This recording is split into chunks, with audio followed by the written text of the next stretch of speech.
Live everywhere. Daily Co's Radio on netrootsradio.com presents David Walton. Kagro in the Morning Show.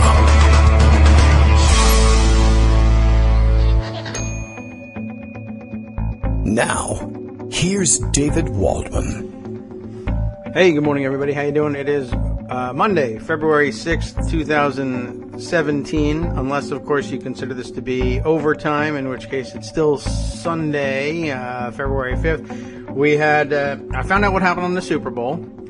I looked it up. I actually did, that I did watch, that I often watch live. Wow, crazy game. I didn't really care one way or the other too much since my team's not in it. And when the Giants are in it and the Patriots are in it, the Giants take care of the Patriots anyway. But too bad for the Falcons. They're rather amazing.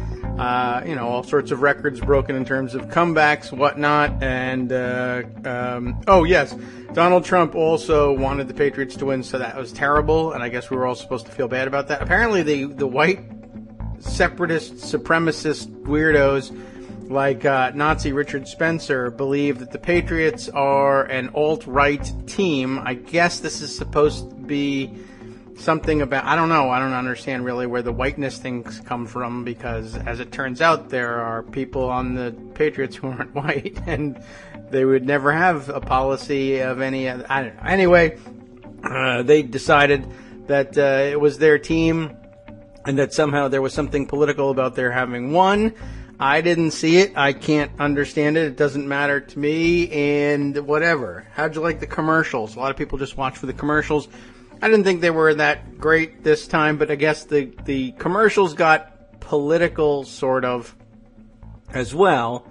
And I don't know. I mean, they clearly had a political bent to them, but again, I did see somebody observe, and I think this is probably about right, that we're talking about commercials that basically advocated, as a company, we think we should have basic standards of decency in this country and not run around and assault other people and kill them. And I agree. And, I think that's pretty simple and straightforward, and we can all agree on that. Let's see. Something going on here with Skype today. I'm getting my messages from Greg. But, I don't know, something weird is happening here. I get a very strange message. It certainly appears to be working, but my normal everything is A-OK message, I'm getting them from there we go. Okay. My usual status screen on Skype just needed to be reloaded. So, okay, looks like we're ready to go. Let's have Greg join us. Good morning, Greg. Hey, good morning. Just thought I'd test it and make sure Okay. everything was working. I was perfectly prepared to be quiet in the background. That's a lie. I'm never quiet in the background. It is. It's fine. I don't know. It was just sort of not displaying my usual thing, and I updated. Well, you were off. It told me you were offline, and then all of a sudden you came back online. Yeah, and I saw you say, "Okay, you're live." Okay, well, I know I'm live. I think Are you I sure? am. I'm touching, pinching, and whatnot. And Bill in Portland, Maine says we're live too. Although he Okay, often well, if says Bill that says it, before it we must are. be true. Hey, Yes. I got to jump in here. I have this really nice piece from Juan Cole about the Lady Gaga Woody Guthrie halftime show. Okay. Did you happen to see any of it, or at least I hear did about see it? some of it. She was like lowered on a wire. I thought that was interesting. Very talented singer, very talented lady.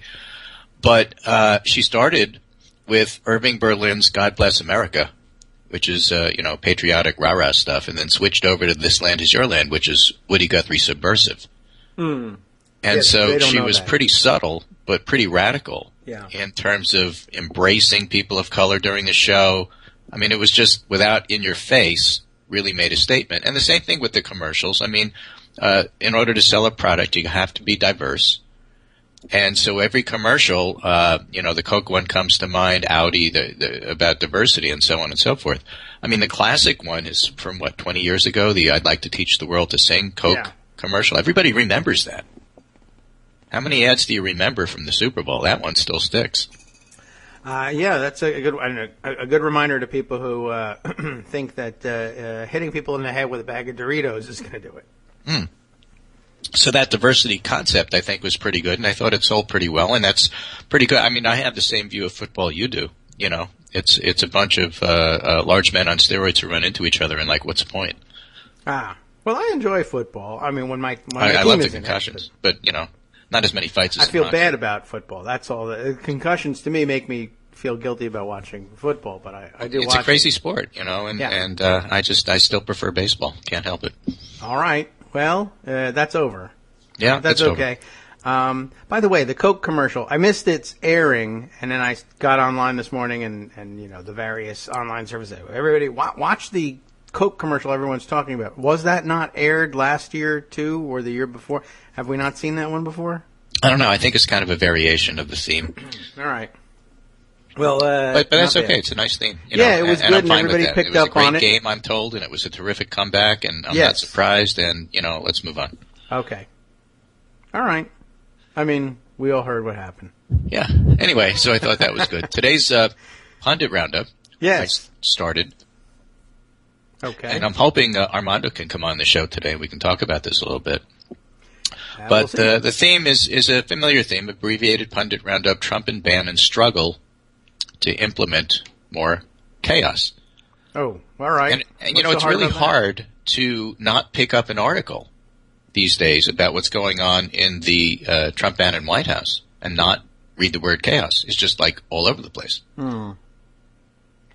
Yes, it's become very popular, and I credit you with popularizing it. Well, Is that you know, okay? we pushed Can it we out do there, that? you know. Sure, why not? Everyone was ready for it. Self-satisfied pat on the back, you know, so to speak. Why But not? interestingly, this is a New York Times article from today, which I think illustrates a lot of different points and is really well worth going over. Which one? Well, it's the one toward the bottom that I quoted. All right. It's the bottom of my Skype list that I sent to David. It's That's odd, from yeah. the New York Times, and the title is Trump and Staff Rethink Tactics After Stumbles. Okay, yes. Pretty well circulated one. Yes. One of the big parts here is Mr. Trump's anger that he was not fully briefed on the details of the executive order he signed, giving his chief strategist a seat on the National Security Council. Yes. And Paul Gowder, who tweeted this, annotated this and added, "Holy crap, he doesn't know what he signed?" The deal Yes, maker. that is true. He doesn't know what he signed. He doesn't look at what he signs. He doesn't.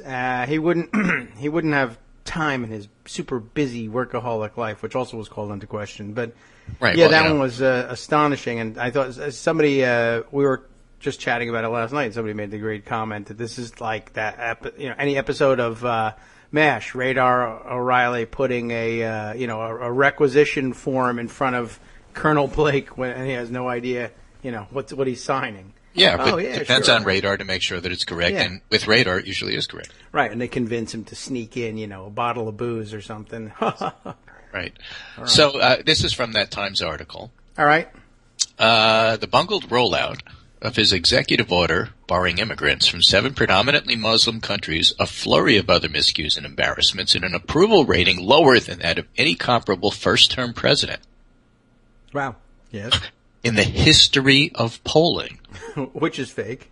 have Mr. Trump and his top staff rethinking an improvisational approach to governing that mirrors his chaotic presidential campaign, administration officials, and Trump insiders said. And they go on to say, no, this is real because we talked to people. And then they say, what are we going to do about this? Mr. Trump pointedly asked an aide last week. A period of turmoil briefly interrupted by the successful rollout of a Supreme Court selection, Judge Neil M. Gorsuch. And we talked about this, quote, successful, unquote thing.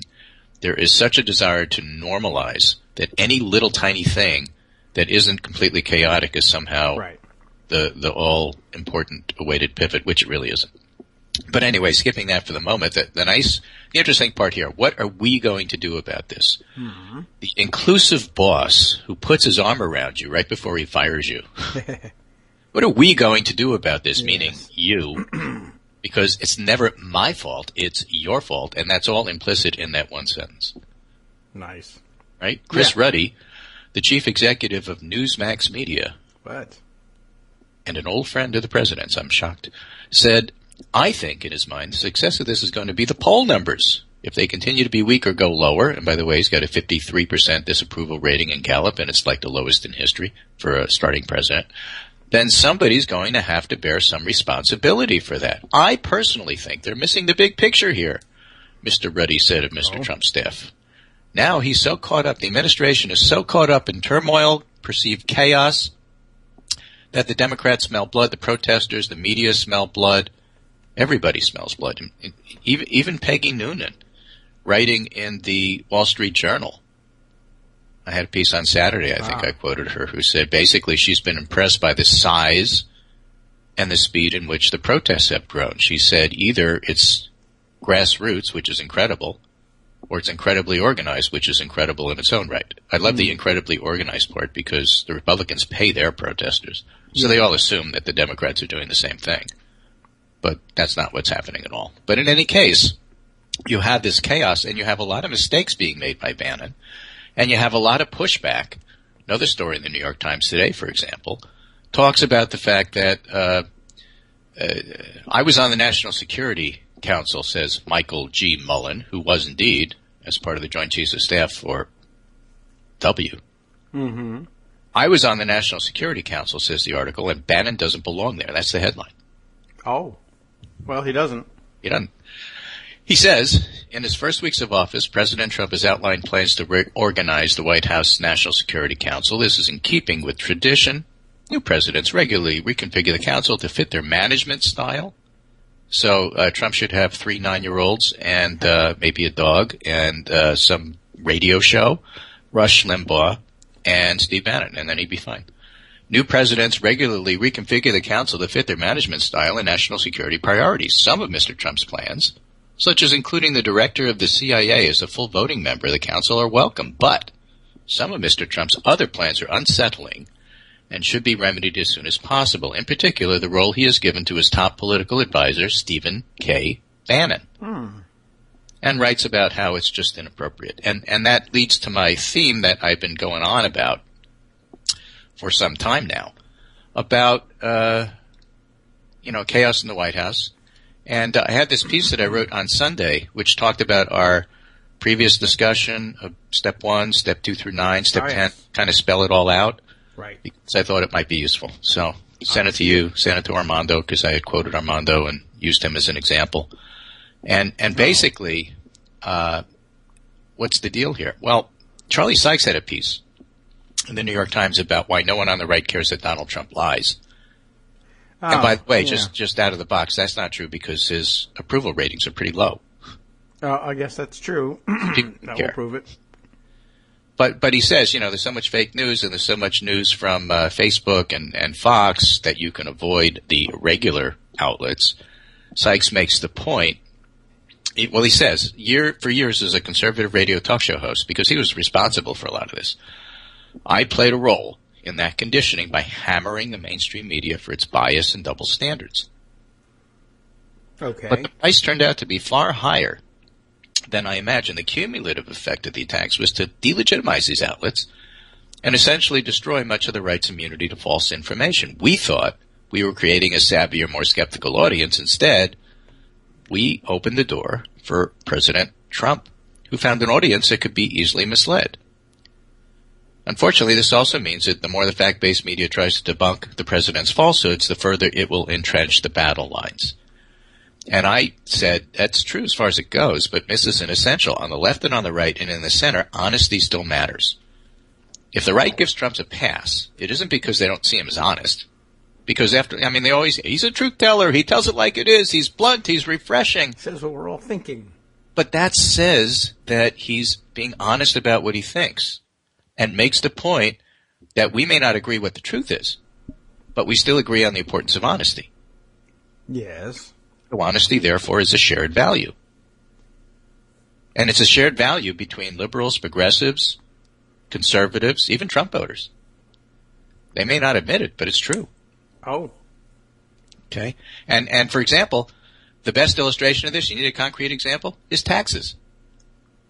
You could look at ethics issues and say, well, I don't know, 50% say he's ethical, 50% say he's not. That's a partisan split. But if you ask him concrete things, the public, should he release his taxes, 74% of the public think he should. Why? Because that's the best way to verify honesty. It's a shared value. True. And tax returns are proof of honesty, and that's why it burns people that he hasn't done it. Now, the people on his side say, don't worry, as soon as he releases it, it'll prove that he's honest. And people on our side say, don't worry, as soon as you release it, it'll prove he's not. But it's a shared value that we're trying to look at, and that's why we all agree it would be a good thing to look at his taxes. And that's not fake news. True. Okay? Same thing for rule of law. That's another shared value. So Donald Trump's executive order, as we know, we call it a Muslim ban. They call it a safety moratorium. It doesn't matter. Depends who you ask. If the president, he calls it a ban.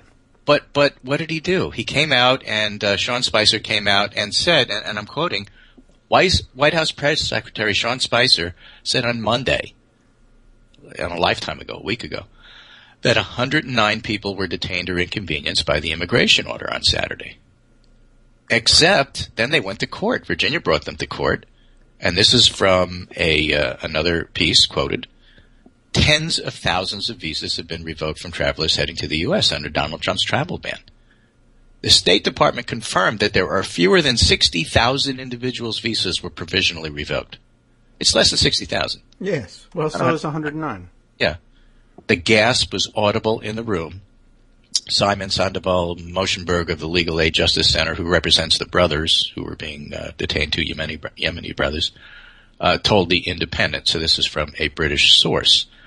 But now you have both law-breaking and dishonesty.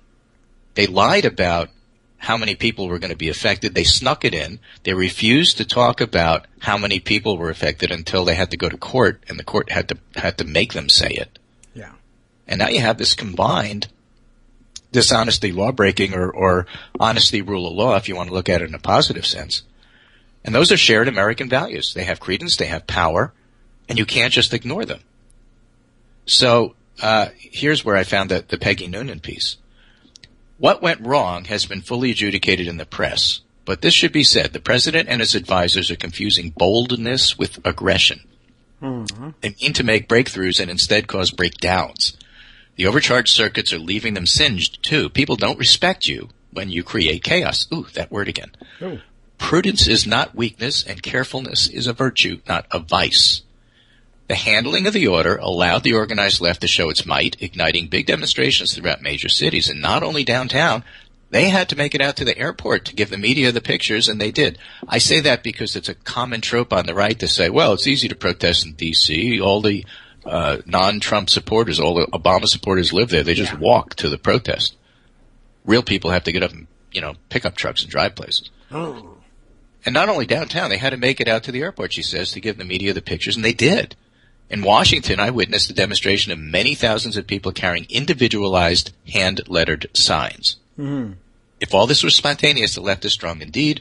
If it was a matter of superior organization, that's impressive too. True. Either way. So, sure, they try to trick you into saying that the protests aren't important, but the salience of the shared values being abrogated, I love that word, abrogated, to abolish by formal or official means, annul by an authoritative act, or to repeal. So, what Trump is trying to do is abrogate those shared values, and we can't let them. That's where this whole idea for shorthand of step one, which is trying to solve a problem like security or jobs, and then the listing of how one does that, steps 2 through 9, and then finally at step 10 is the solution. And if we're looking at it in terms of things like jobs, one of the problems with Trump is he skips steps 2 through 9, doesn't tell you how he's going to do it. He sends that out to Paul Ryan and blames him if it doesn't work and says, I am step 10. Just believe in me and I will take care of your problem. And that's fine as far as it goes for electing Trump. But when it comes to looking at the country as a whole, the step 10 really is those shared values of honesty and rule of law. And what Bannon is trying to do is do the same thing that Trump did. Trump took the step 1, step 10, skip 2 through 9, made it into a campaign, and it won because his narrative of I will bring back security and I will bring back jobs was stronger than what Clinton had to say, which was a whole long list. Step 1, step 1A, step 3B, step 9 ZZ. and didn't really have a clear step 10 other than, and by the way, this will continue the Obama administration. Not bad, but vague. Trump's was better, and he rewrote hers. He said, no, her step 10 is she's corrupt. Yeah. Corrupt. And that won for him. Now we're looking at the shared narrative for the country, and that honesty and rule of law is way stronger, so they're having trouble rewriting it, but they're trying. And that's what Bannon's chaos is all about. He tries to hide what he does so he can sneak in those things like the travel ban without anybody noticing just how extensive it is. He claims it's temporary while trying to make it permanent and hopes that in the chaos nobody knows that that's true. And he's trying to rewrite the entire shared values thing here because he's perfectly happy to use dishonesty and make it sell and make that the point. He's perfectly happy to avoid the rule of law because authoritarians need to be strong and the law is just in the way. And so you see Trump attacking the latest judge who disagreed with him. And, yes. In theory, at least, that's a constitutional crisis. Yeah, and we have to find a way to step out of the realm of theory next. Armando is fully ready to tell you all the reasons you're wrong. Hey, Armando, is he on? Yeah, not yet, but let's give him the cue. And tell him to come on, and he's typing his objections furiously. So in the background, yeah. So we'll open the door and and it takes a few seconds. But I have better to get pictures. Oh, okay. Well. I sent them a hat. It says "Step 10, you're wrong." Right. I did. We saw that hat. Yeah. What's he got? And I don't know. Well, let's see what he is able to come on with. Maybe he'll relabel cans of Budweiser with You're wrong. There was another one. That was the Budweiser ad, yes. which was completely apocryphal. That's not how it happened, but it's how Anheuser and Busch got together, the German immigrant who came to this country yes. and braved all sorts of depredations. Yeah. And just in order to be able to brew the perfect beer, which of course it isn't, because it's a lot better if you want a good German beer. Like, get a good German beer. I'm just saying. Commercial. The whole time over, he's drawing a bottle. Yeah. This is what we're going to drink That's next. my plan. Right. I'm going to draw a bottle. And Iser says, should be saying, what is that? What do you... It's a great bottle. Look at this bottle. It's gorgeous. I thought the whole thing was interesting. And also when he hurts himself on a trip, right, or gets hurt, and the doctor says, why did you leave Germany? And his answer is, I wanted to brew beer. And again, why did you leave Germany?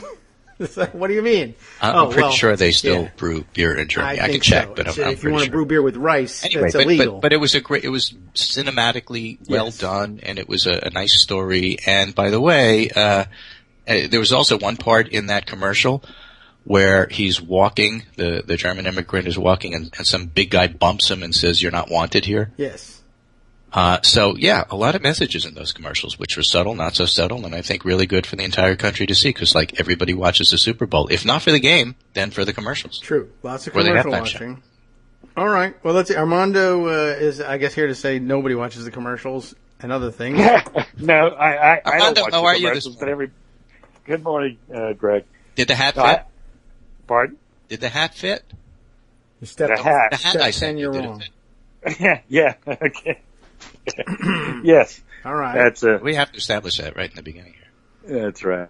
So what do you think? I don't watch commercials. I mean, to get back to David's question, I don't watch commercials. I heard about this Budweiser commercial, but I confess I didn't watch it. So I don't know what to say about it. Yeah, I leave that to you guys. I do have questions for Greg on this chaos disruption and how to deal with its shared values. And I think there's one premise that I think that you really have to examine, Greg, and it's this question of whether we do have shared values. Well, we would have to examine that, yes. Okay, let's examine it. We do. I mean, they're not always the basis of saying we do? What's Okay. your basis for saying we as a country have shared values now? Did you hear my introduction where I explained it? Oh. Well, I thought I did, but I didn't hear the evidence that supported it. In my view, I mean, what would you say is the strongest piece of evidence that we share values now in this country? Because everybody still thinks that being honest is a good thing. You know that because you have all the Trump voters tell you the reason he's so wonderful is he tells the truth. Now, we may argue about what the truth is, but nobody argues that honesty is the thing. That's kind of interesting because to me, they know. I can't really This is embrace Armando that point of struggling view. with the idea that I'm right, and he's trying to figure No, out. I'm not. I'm struggling with the idea of someone saying he's a truth teller means you think he's telling the truth. Oh. No, you don't have to say that. You have to hold up the idea that being a truth teller is the ideal. That is a shared value. It's a right. but Otherwise think you of wouldn't it- say it. Otherwise you wouldn't say it. You'd say, What- "I what- love this guy because he's a liar."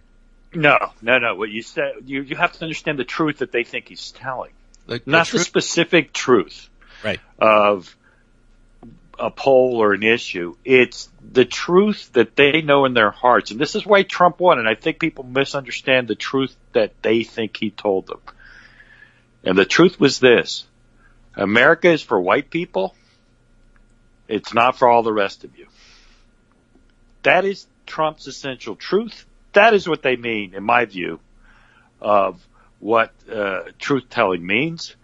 And that's why I have to question the concept that we share values, because we thought that idea was certainly it went underground. It might have been dog whistled. It might have been played around with. The media, frankly, coddled it with, Heartland and Real Americans and all this other stuff. Yeah, that they did. Trump's truth is saying it outright, like George Wallace used to say it outright. That's certainly Bannon's truth. But That's Bannon's truth. and- That's what elected Trump. Bannon's truth is what got Trump elected. Those are his core supporters, and I guess I'm making the point here that there's a big difference between all Trump voters and core Trump voters. The ones who go Fair to enough. the rallies, absolutely. And you went to a rally in Florida and told us about it, and you're absolutely right Yeah. about everybody who was That there. was the truth I absorbed. Right. But not every Trump voter is a Trump rally voter. I think that's a good point. There are those, a huge number, twice the normal amount in a normal election, made up their mind the last 10 days because of Comey and other things like that. Those voters who weren't really in the Trump camp and only at the last minute decided to vote for him are not the same as the ones who go to the rallies. True. And here's the thing that I think if I could tweak your shared values, but you're basically going to have to adopt, it seems to me, the old frame of basket of deplorables. And realize there's some people you don't share values with. I think that was correct. I think Clinton was incorrect in saying it was 50%, and that's the line that killed her. But the fact of the matter, because you shamed them, and that's another one of my themes, you don't do that. But the fact of the matter is there are two baskets. And the basket of the rally voters that you observed is you can't reach them. You just have to outvote them. I'm not even talking about them. It's the other basket. Right. So when we talk about a unified country, in David, essence, note that. Write it down. He said, right? Yeah, he did. He did. I did. I listen. I'm It's like the Alec refining your Baldwin very skit. fine idea. That's all I'm saying. For listeners who are not aware, Armando, David, and I go back a decade. We're really good friends. Brothers, if you will. Don't worry about it. When he's wrong, I tell him. And when I'm wrong, believe me, he tells me. Even when he's right, I tell him he's wrong. Right. See? So, but here, I guess the conflict I'm having internally with what you're saying, because I see it as probably a good pitch, political pitch, but I don't want. There's an ongoing, and you know how much I despise Chris Arnade, I who do. you like. I like And what everybody. I despise about him is his inability to accept the racism, the bigotry that is at the heart of these people that he cares for so much. Yeah. And here's how I rationalize that in my own mind, in two different ways. First of all, the people that he's hanging out with are non-college whites who are at the McDonald's and other places in the morning where he has breakfast with. And for many of them, they have, and I'm sure that we've all recognized this. I just saw Hidden Figures yesterday, the movie about the black math geniuses who helped NASA. And there's one scene in the movie where one of the women says to a white supervisor, as the supervisor says to her, I don't have anything against you.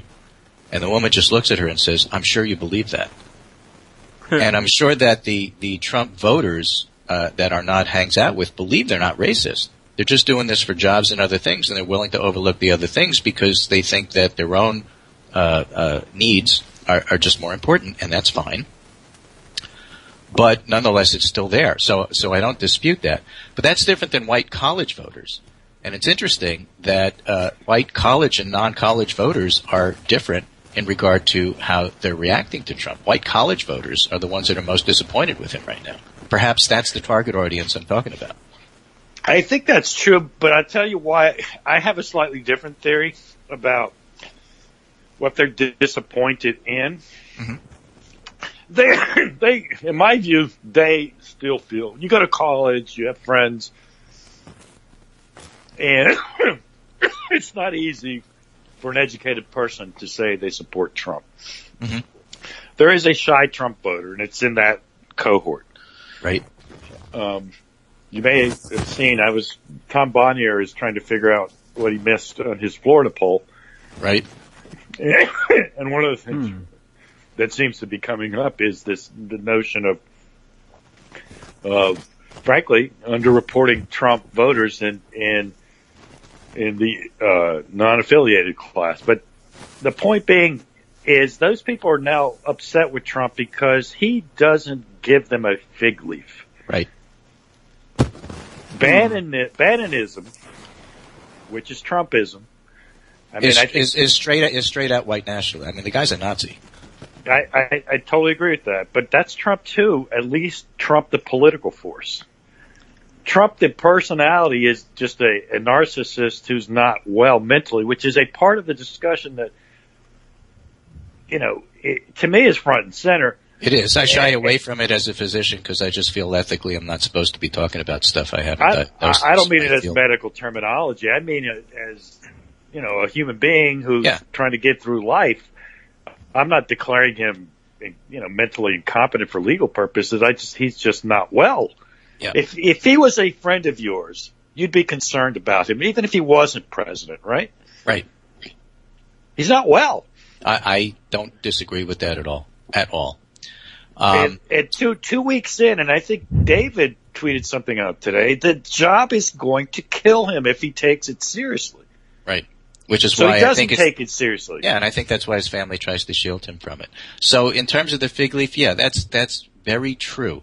It's actually part and parcel of American society because, you can step back and look at the big picture and say we've never really dealt with the Civil War and its aftermath properly. And this is all part of that. But in terms of specific votes, it's subconscious and not on the top. Same time, if you're looking toward 2018, I'm just going to make the point that it's not a good thing to do to shame the people that you are trying to either stay on the sidelines or actually vote for your candidate. It just doesn't work. I don't disagree with your political advice there. Politicians can't do. Look, politics is very much an untruthful business. We started this with the value of the truth. Well, politics is basically not telling the truth or shaping it in a way that's favorable. So is diplomacy. Yeah, true. Absolutely. I mean, diplomats can't go in there and just say, "Listen, your country, you're really screwing up, and your president, a complete moron." Now, let's talk about how we can get along. It doesn't work that way. You got to nuance the truth, especially in public. You don't want to shame people. This is a given. People give politicians a lot of leeway in regard to that. They say it's diplomat speak because you're not supposed to be shaming the person that you are trying to negotiate with. I'm saying take that principle and apply it here. Because if you remove the shame, maybe you can damp down the racism. Maybe. I mean, but I'm actually more curious and interested in the side of what you're talking about. First, there's the political response, which I think you make a very good point. But appealing to shared values, it sounds, frankly, but stronger together-ish, but I think a little more pointed, and perhaps a second bite at the apple after people have been disabused of the idea that Trump was just putting you on through the campaign. That's who he is. Yep. So maybe you take that message that failed as an election. Well, it didn't fail. See, this is the other problem, is we're making a lot of diagnoses based on the fact that we have this quirky anachronistic and frankly indefensible, undemocratic system called the Electoral College, and we have gerrymandering in the United States Senate. You're right, We're but as we getting say in Brooklyn, you do what you can with what you got. We ain't going to change that by 2018. No, I agree. I agree, and that's one of the questions that's hard for me here in this discussion. And if I look at it, what is it that you say we need to improve? Really, it's frankly white no college, and we'd love it if we could get more white college. It's very simple. It's a little bit of the Arnott approach that you don't like. Okay.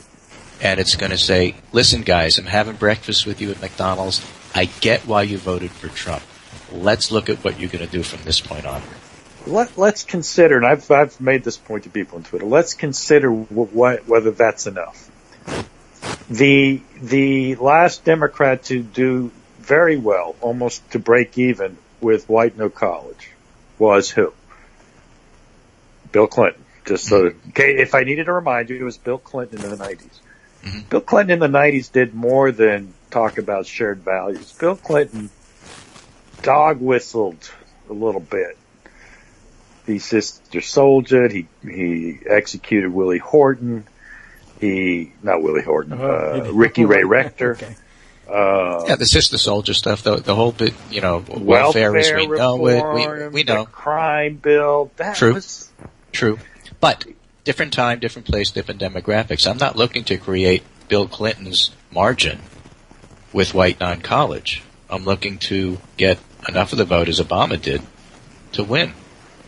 That's all. I'm not trying to convince everybody. Just enough. All right. I mean, I think that we may have to give them. Listen, we're a different party than we were in the '90s to the good. I mean, from where I sit. Very important point Armando just brought up. You don't abandon our current coalition in order to get there. As a group, cannot abandon people of color in order to win more white vote. That's not the point. The point is keep what you have and recruit a little bit more, and do it by being a little bit less threatening, and do that by being a little less shaming. That's all right. All right. So you buy that?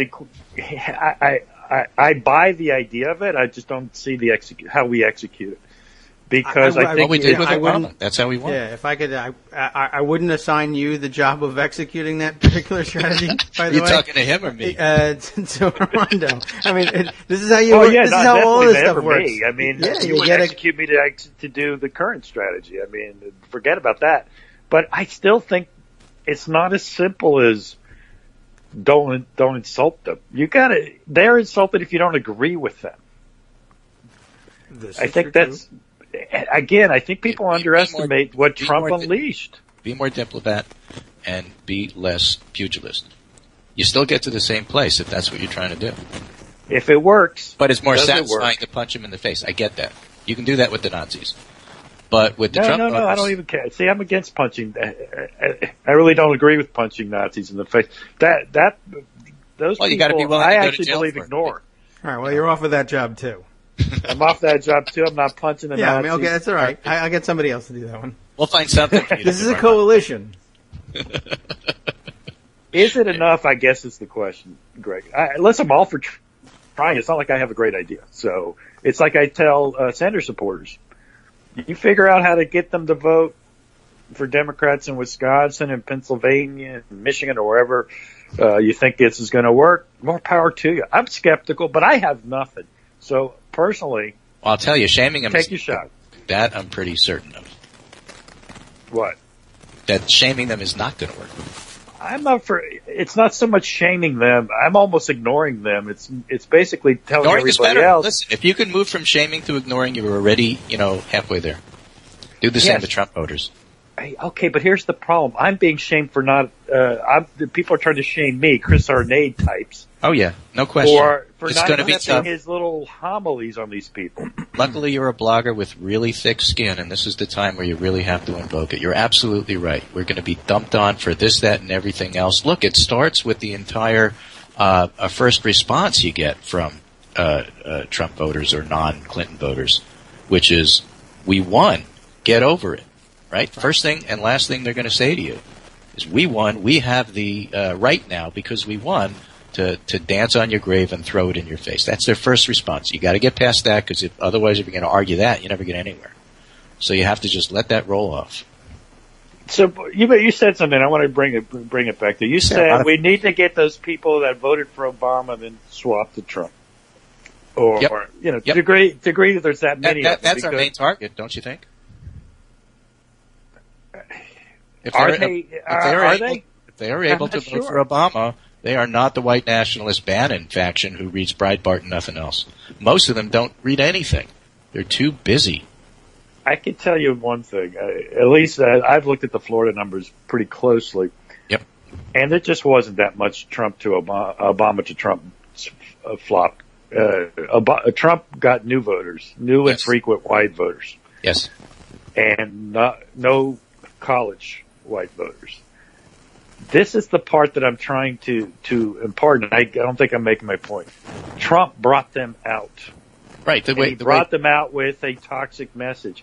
Being nice isn't going to get them back. Now, Trump could lose them by sheer incompetence.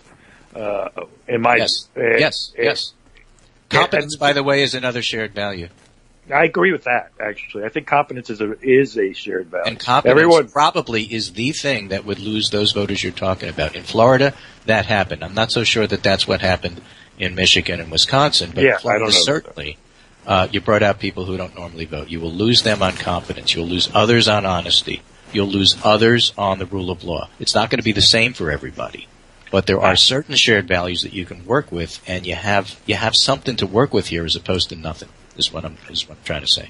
All right, but here's the thing. I guess to me, the out party really has less impact on voting patterns than we want to realize. We won in 2006 not because Rahm Emanuel was brilliant or we had some winning. You remember the stupid reform is the message? I guarantee you reform got 0 votes, but that was Rahm Emanuel's bright idea. Right. We won in 2006 because Bush lost. Mm-hmm. And we'll win in 2018 because Trump loses. Right. You can make it better or worse, but you're not going to be the key factor. Trump's going to be the key factor for 2018, without question. And 2020. So the question then becomes... Even Schumer said that. Schumer said, look, if he's 35%, we win, and if he's 55%, we lose. It's that simple. Right. So think of that to me is really... If you think of what to do in that way, which is...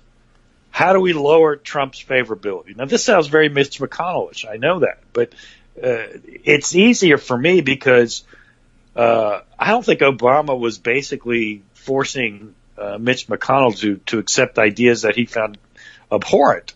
Right. I mean, Obamacare was not... David, watch this, because this is Armando figuring out his way to agree with me in the end. Okay. So the idea of Democrats basically resisting Trump is easy. It's frankly moral. It's a moral imperative, and luckily, in my view, it meshes completely with our political goal of winning. Yeah. In 2018. I'm with that. Resisting Trump works for 2018 because it lowers his favorables. It lowers any notion of accomplishment. And by the way, there's an article on Monkey Cage blog today from Washington Post, headline, people who protest almost certainly vote. Absolutely. So, if you point out to that, I mean, we have to do that. That's what we have to do on our side. Now, there's another part of it that we also have to do on the other side. So our side part is important and comes first. And I think I said on the show last week, there's always 3 parts to this. There's looking at Trump himself, there's looking at Bannon, and then there's looking at our side. And you're talking about our side, and I 100% agree. Well, I mean, if you agree that how we look on our side, other than trying to make them look bad, because the shaping of our image, I think, is just something that is just not that relevant. That's the part. We have activated the activists. We need to activate the greater number who are advocates. And what they are advocates for is advocates for these shared values. And these shared values are going to be a core, and they're going to be something that at least you can use to talk to the other side. And so that's important because you can't recruit them without talking to them.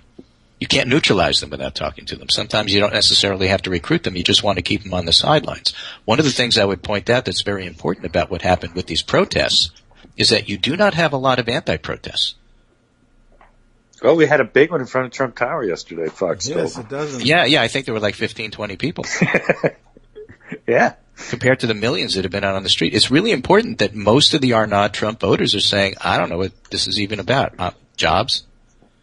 Don't activate them. Yeah, I mean, the other thing that's interesting about that is you got to understand what Trump was always bragging about his crowds. You know, even his big crowds were 8,000 people. It wasn't. Yep. We can do better. It bothers him. We got better ratings, all of that stuff. All of it matters. So I'm just saying it's all part of the big picture, and it's not crazy to think that way. And that's unfortunately going to be the end of my segment. But I think it's a fascinating. I'm so glad you were able to come on. Great points that you brought up, and I think that not forgetting about our side is a key part of this. It's not in contrast to what we have to do for our side and for the shared values that we believe in. It's in addition, and it's more about communicating and how we talk to them. I do this all the time online, on Twitter, all the time with conservatives, and they may. So do I. Well, I notice. And the outcome of those discussions are perhaps different for you and me. I'm just pointing out. So there you have it. But David, thanks so much for allowing us to have this conversation. This is Greg Dworkin speaking with my really good friends David Waldman and Armando Lawrence on Kagro in the morning. And David's going to take it from here, with or without Armando. I don't know where it's going to go. He never does. But thanks so much for listening. And I'll be back on Wednesday, and David will be back tomorrow, and that's what it is. Yeah, I left. I'm watching cartoons with Donald Trump. Yeah, it's like breakfast and make coffee. That's the whole idea. Yep. All righty. Take care. Thank you. You do the same. All right. Well done. Thanks. It makes for a good segment, Greg. We'll check in with you again on Wednesday. Armando, I don't know. Yeah, anything else happen? I can hand you back your show if you want. Right. I don't really I didn't watch much of anything yesterday. No? I watched a little bit of the game, but Yeah. I really wasn't that interested in this game. No, me neither. I just didn't have anything else to do. Although I did. I just didn't want to do the other thing. Exactly. It was good for avoiding doing something else, but I kind of blew the excuses. I didn't really watch that much of the game. But what else happened? Trump went crazy again this morning, but that's every morning at this point. Yeah. That's true. Although lots of interesting things. Not only the article yesterday, which said basically came out and said he doesn't read the executive orders.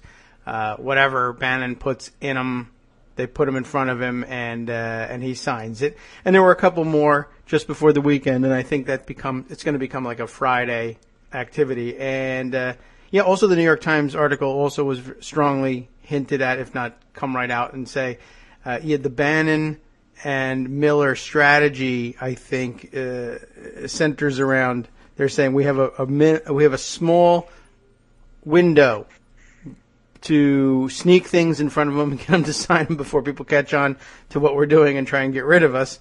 And I guess the window's beginning to close because a lot of people. The most common comment of the last 18 hours or so since the Times piece came out is the Times buried the lead. He's not reading anything that he's signing.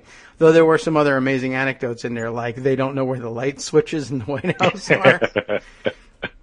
Oh my God! That one was pretty surprising. And Pete Souza, the former the White House photographer for Barack Obama, tweeting out this morning, the light switches are on the wall next to the door, like they are in any building. But it might be one of those, they used to be, I don't know if they have these in the White House, but some of these office buildings used to have a code, to turn it on in the conference room. This was an old big law firm thing, I remember, because they charge for everything, every paper clip. Yes. They charge for turning on the lights. I've seen that on the copy machines. Yes, it's like the copy machine thing. You'd have to put in the client code to turn on the light. If you have to turn on the lights in the conference room, it's because you're having a meeting. If you're having a meeting, it's billable too. Right.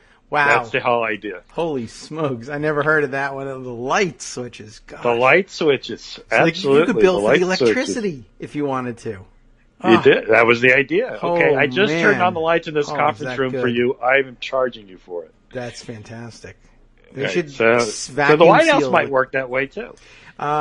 Not that I'm aware of, but yeah, it No, seems I don't like a think lot of so. things. I mean, who would tell me that that's the case? They don't have the billable hours there, but Sousa seems to know. The light switches are just, there they are. They're on the wall. By the way, our In Touch with America blue collar guys couldn't call an electrician or anything, like where if they can't find the light switches or they think something's wrong. Maybe the light bulb's burned out and that's all there is. I turned the switch. I know where the switch is, Sousa. I'm not a moron. Turn on the lights didn't come on. Did you check to see if the light bulbs had blown out? What? Can you imagine sitting in the dark? Right, just sitting there trying to figure out things. Or maybe it's, you know what? I bet maybe it's high efficiency light bulbs, the ones that come on kind of slowly, right? The compact fluorescent ones. Oh, these don't All of work. them turning on their phone, the little flashlight on their phones. Trying to. Right. I didn't read what was on the executive order because it was too dark. That's the problem. I don't know. They seem to have figured out the lights in there. But that lots of great anecdotes in that story. I don't know how many of them will be, if any, would be challenged and see whether they'll hold up because they're just too dumb to worry about too much. But there was that. There was that the president hasn't read a damn thing. They can't get him to read any of the memos, but he spent hours poring over the choices. They gave him a little book with different window treatments in it that he could choose, and he's obsessed with the decor of the Oval Office and the White House in general, I guess. And he was loving the idea that he could choose the different decorating touches. And apparently he originally thought that decorating changes he would have to pay for them, but once he found out that the government would pay for them, he started, oh, okay. Well, in that case, I'll change this, I'll change that, I'll tweak this, and it's just very interesting reading in terms of he's every bit the zero attention span dilettante what you thought he was. Yeah, I mean that's being nice about it. Yes, I mean because he's worse than that. You mean if he didn't pay attention for 4 years, we'd be much better off. Except for Bannon, if he could get rid of Bannon. Bannon Miller would just step up to take his place.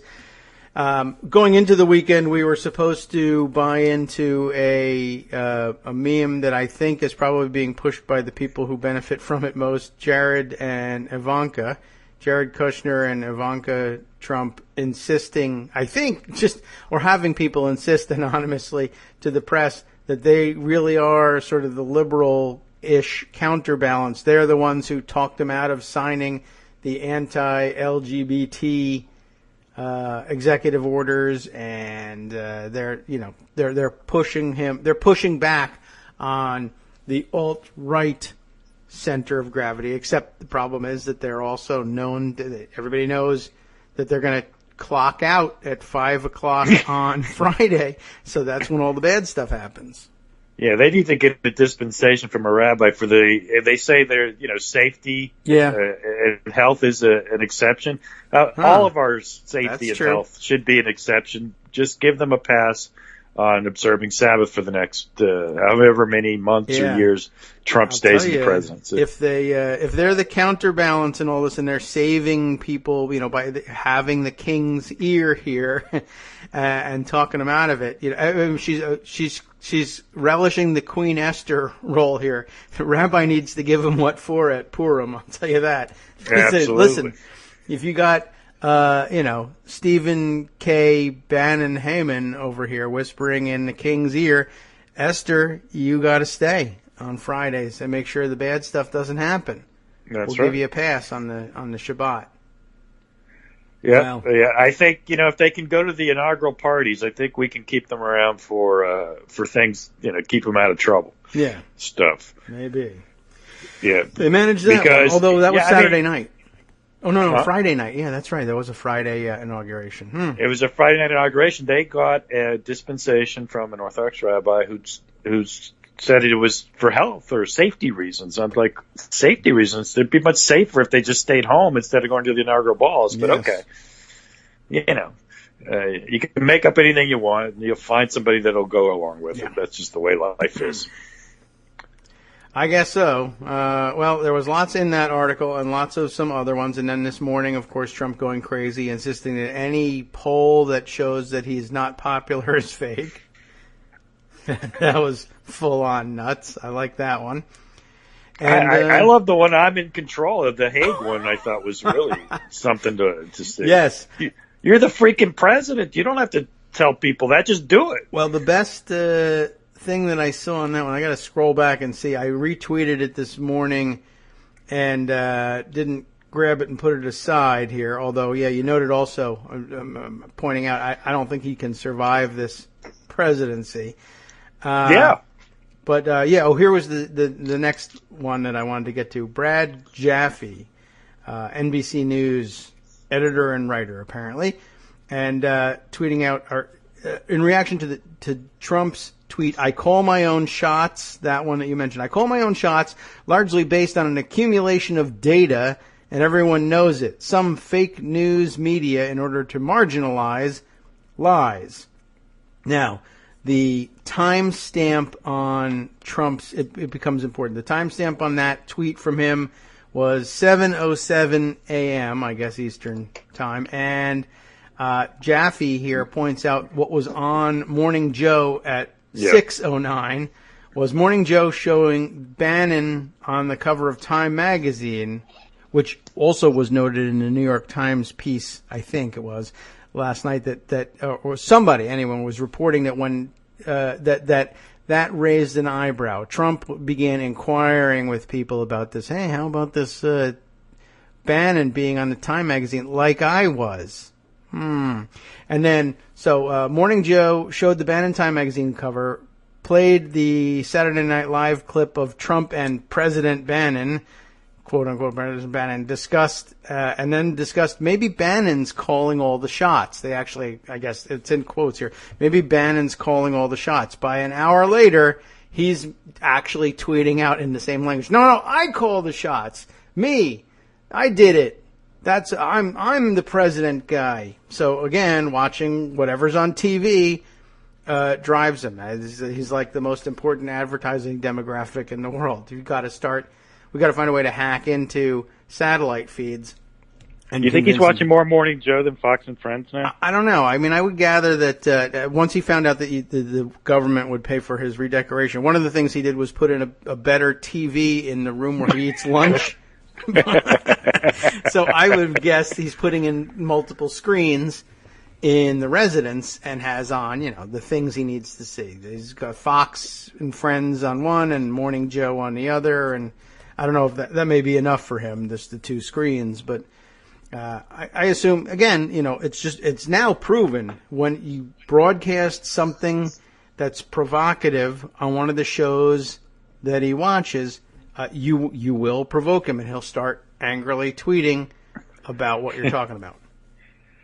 Yeah, I mean, it's just that easy. He's just not mentally well. I mean, we're really, to some degree, we beat around that bush, but he's not mentally capable of being president. Look, it's the hardest job that you can possibly imagine.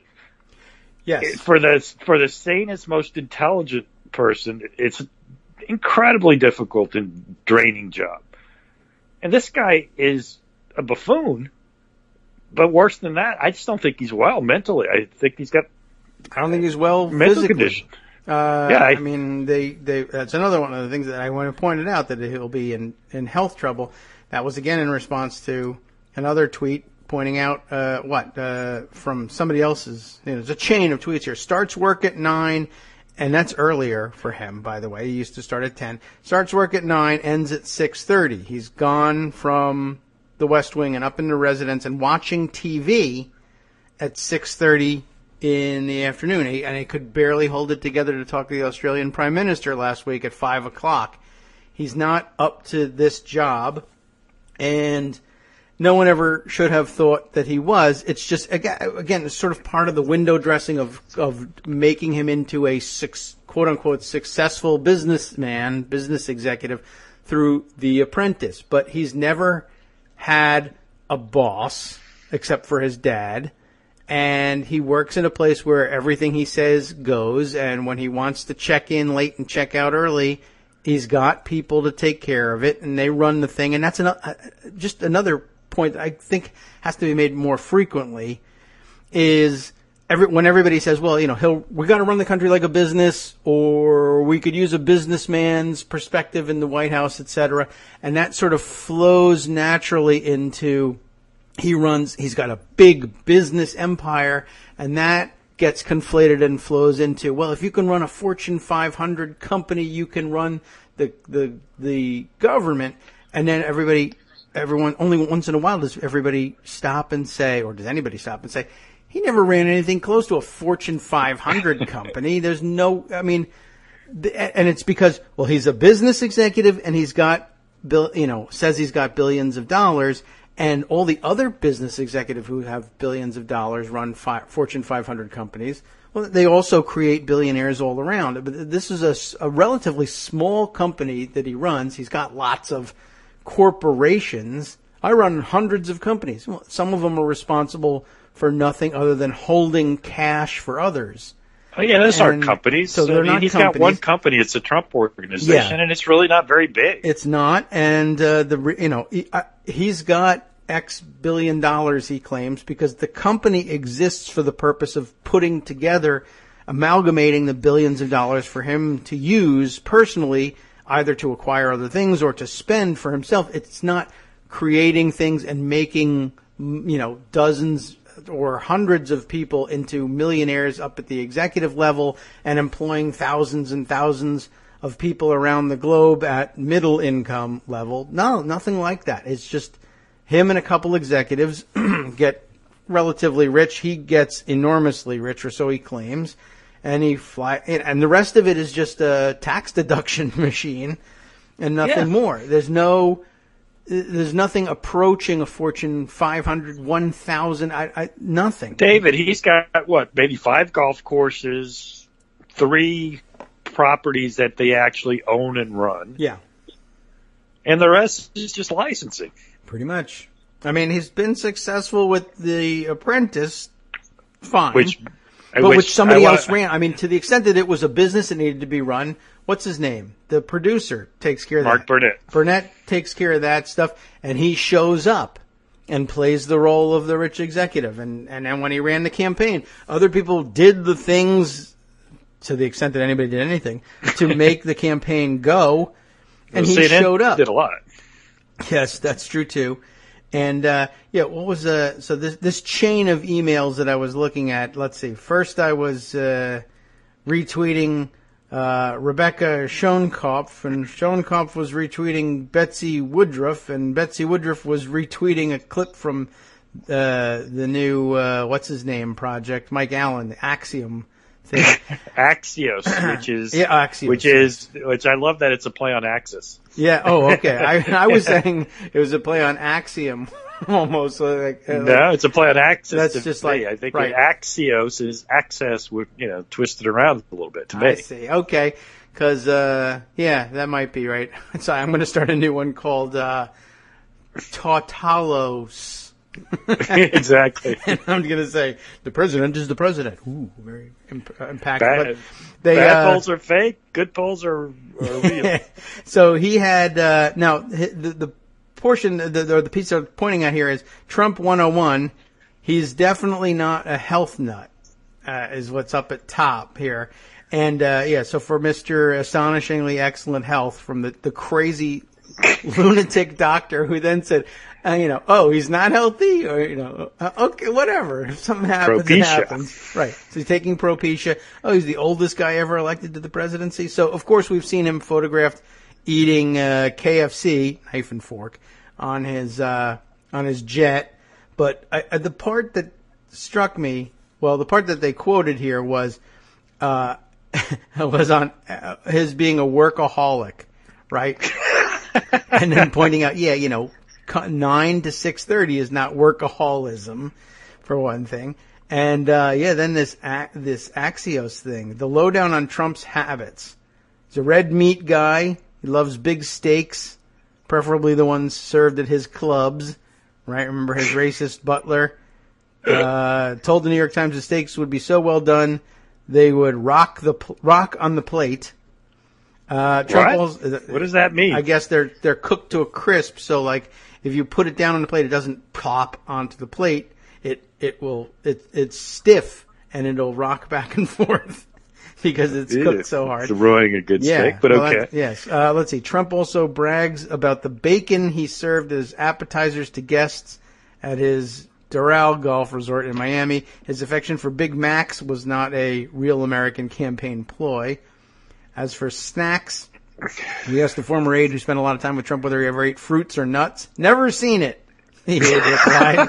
Trump snacks on... Never seen it. Yeah, never seen it. Trump's on Lay's potato chips and vanilla-flavored Keebler Vienna fingers, which are bigger than his regular fingers, of course. He should just stick those in the sleeves of his coat, and everybody will think... Oh, my God.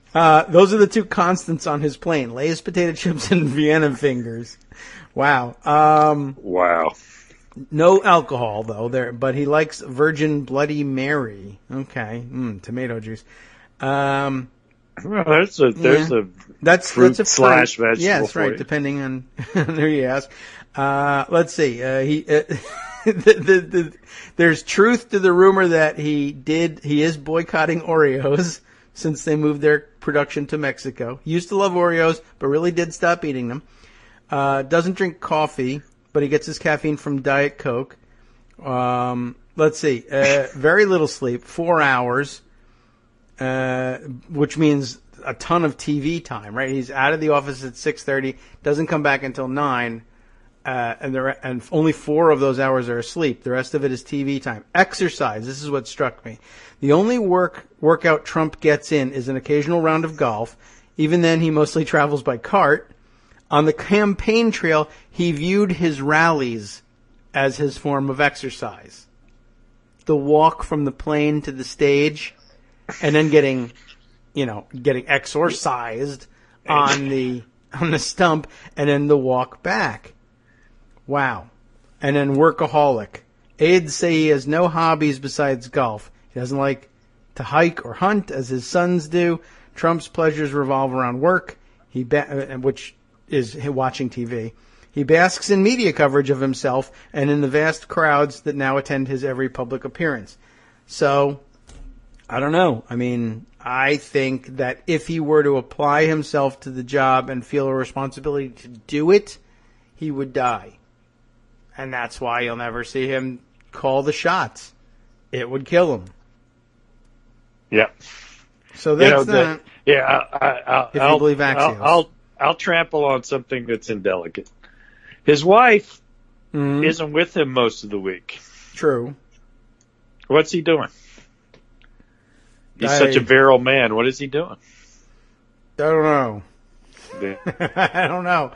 Yeah. Okay. Well, I don't know. I don't think he is. Although I think the article that mentioned that he takes Propecia pointed out that can cause. I think it said it could cause erectile dysfunction. So maybe that's taking care of it. He's certainly. Yeah. It's working great. He said it in a debate. He said in a debate, a Republican presidential debate. Yeah. That there's no problems down there. Oh well, he didn't. Well, I thought he was referring to size.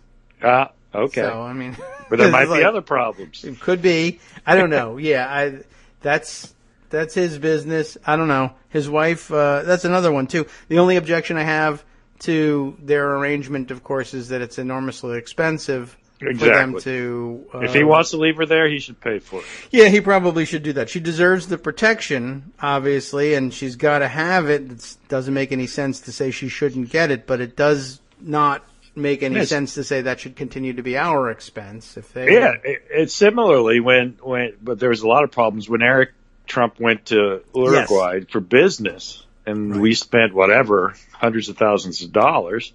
We being the United States of America. Yeah.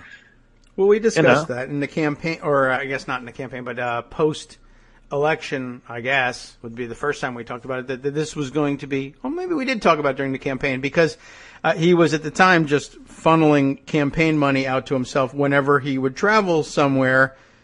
He'd go on his plane, but his plane, he doesn't own his plane.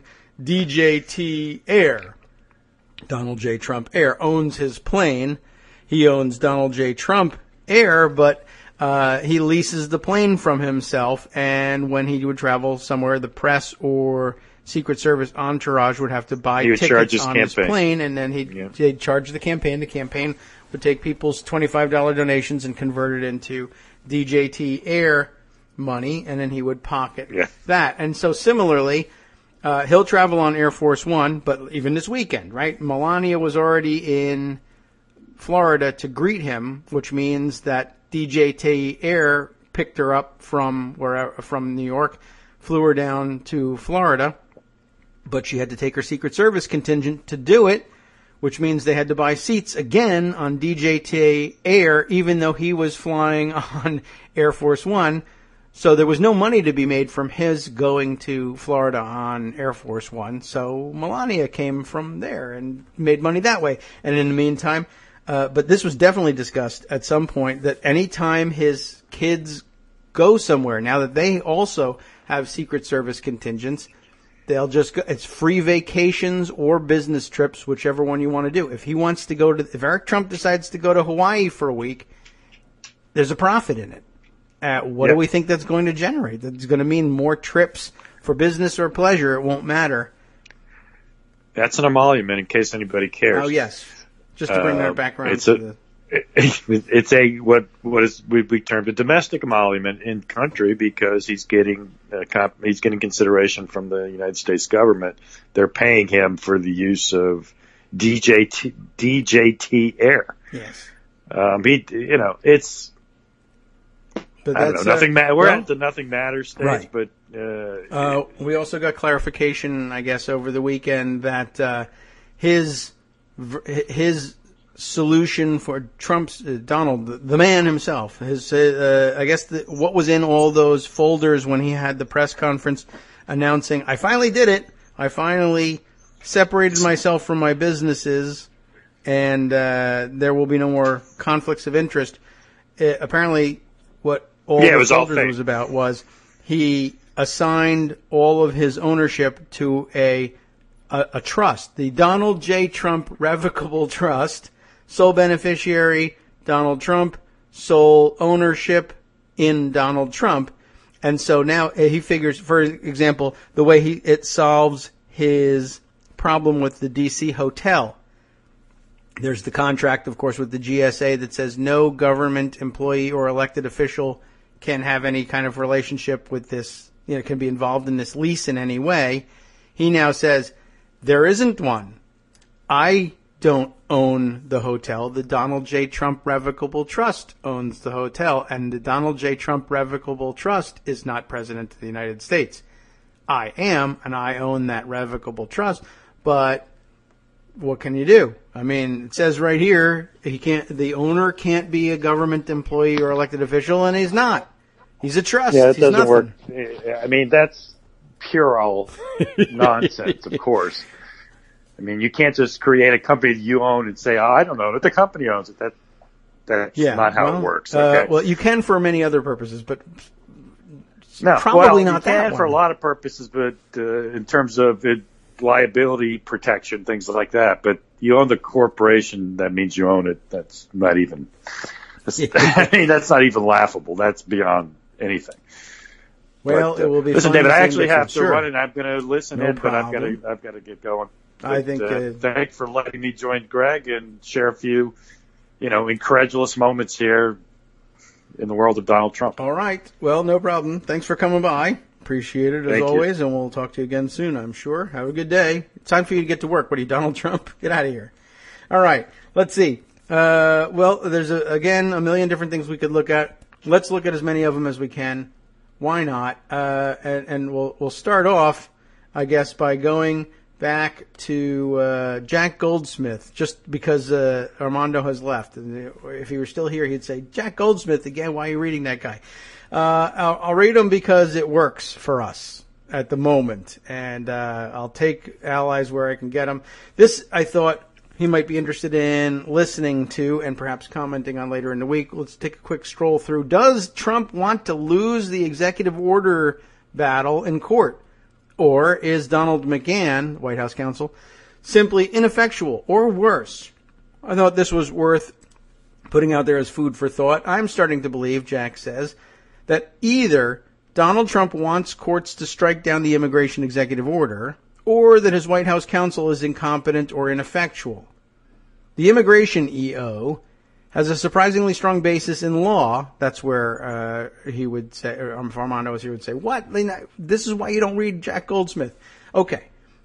He says it has a surprisingly strong basis in law, but was issued in haste, without proper interagency coordination, without proper notice, without adequate consideration of its implications, and with a media strategy, if it was that suggested that the EO was motivated by discrimination against Muslims.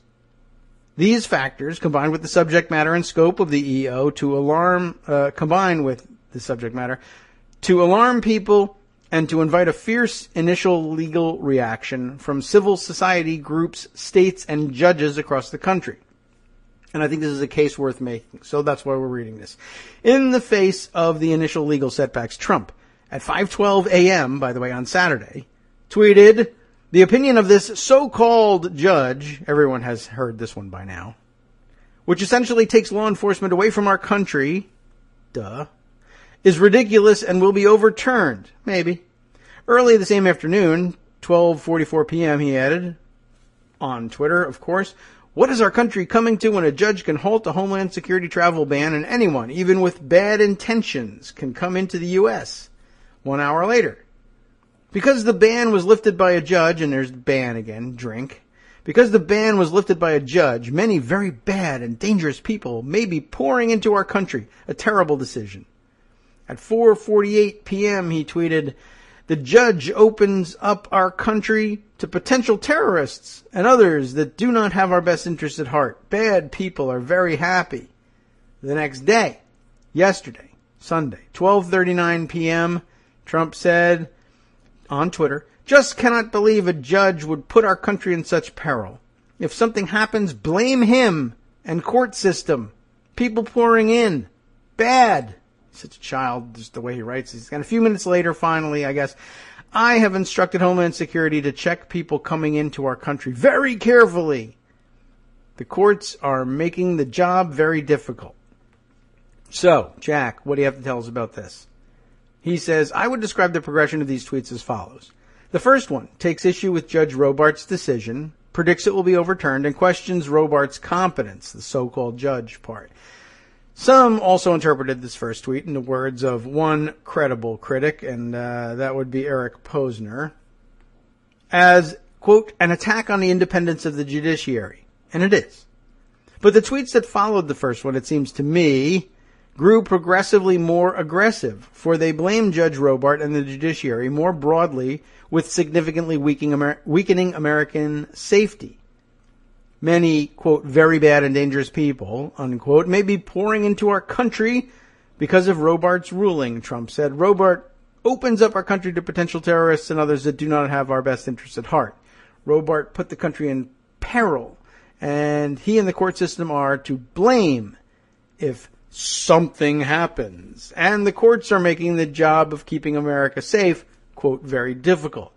What might lead Trump to criticize Robart and judges for weakening American security? It is possible that he thinks his tweets will pressure the judges to cave and act in his favor.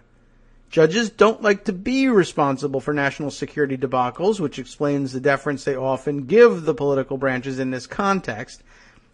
And, of course, it should be noted that Jack Goldsmith spends most of his professional time encouraging them to do just that, which is why he thinks that there's a strong legal basis somewhere in the intention of the executive order. Anyway, but he goes on.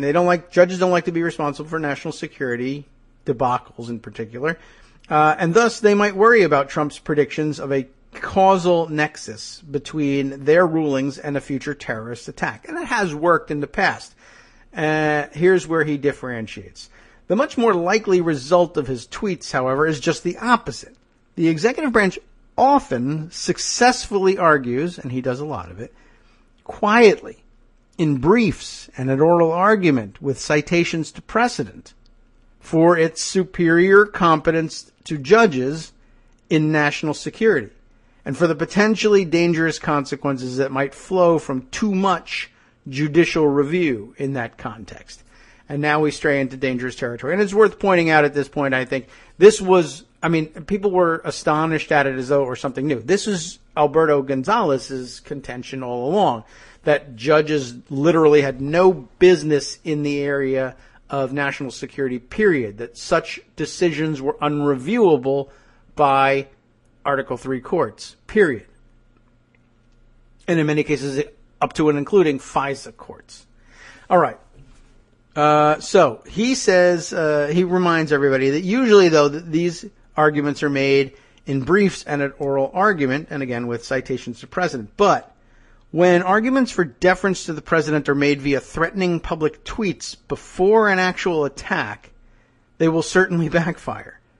The tweets make it very, very hard for courts in the short term to read immigration and constitutional law, as they normally would, with the significant deference to the president's broad delegated powers from Congress and to the president's broad discretion in foreign relations. Judges in the short term will be influenced by the reaction to the executive order, immigration order, and by doubts about executive process, integrity, truthfulness, and motivation that the manner of its issuance implies. They will also worry about being perceived to cave to executive pressure.